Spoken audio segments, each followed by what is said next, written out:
E6 TV news updates. నేటి నుండి KBR park చుట్టూ వన్ వే విధానం అమల్లోకి వచ్చేసింది. ఈరోజు ఉదయం 6 గంటల నుంచి వన్ వే ట్రాఫిక్ అమల్లోకి వచ్చింది. హైటెక్ సిటీ ప్రాజెక్ట్ పనుల నేపథ్యంలో కీలక నిర్ణయం తీసుకున్నారు. కేబీఆర్ చుట్టూ ట్రాఫిక్ రద్దీ తగ్గించేందుకే వన్ వే విధానం. కేబీఆర్ పార్క్ చుట్టూ 13 లైన్ చేంజర్ 10 ఎగ్జిట్లను ఏర్పాటు చేశారు. ఇప్పటికే 2 సార్లు one way traffic trial run నిర్వహించి సమస్యలను గుర్తించిన పోలీసులు కీలక ప్రాంతాల్లో రోడ్ మార్కింగ్లు, సైన్ బోర్డులు ఏర్పాటు చేశారు. దాదాపు 2 ఏళ్ల పాటు వన్ వే ట్రాఫిక్ విధానం అమల్లో ఉంటుంది. రాంగ్ సైడ్ డ్రైవింగ్ చేస్తే కఠిన చర్యలు తప్పవు. కేబీఆర్ పార్క్ చుట్టూ వాహనాలు రాకపోకలు, సీసీ కెమెరాలు, డ్రోన్లు, హైరైజ్ కెమెరాల ద్వారా ఎప్పటికప్పుడు పర్యవేక్షించనున్న అధికారులు. కేబీఆర్ పార్కుకు వచ్చే వాకర్స్ కోసం ప్రత్యేక పార్కింగ్ ఏర్పాటు చేశారు.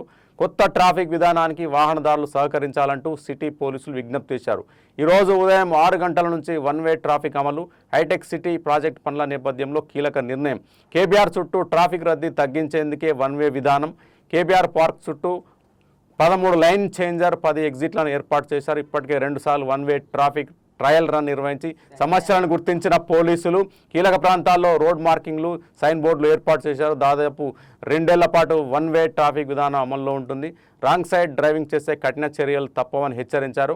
కేబీఆర్ పార్క్ చుట్టూ వాహనాల రాకపోకలను సీసీ కెమెరాలు, డ్రోన్లు, హైరేజ్ కెమెరాల ద్వారా ఎప్పటికప్పుడు పర్యవేక్షించనున్న అధికారులు. కేబీఆర్ పార్కుకు వచ్చే వాకర్స్ కోసం ప్రత్యేక పార్కింగ్ ఏర్పాటు చేశారు.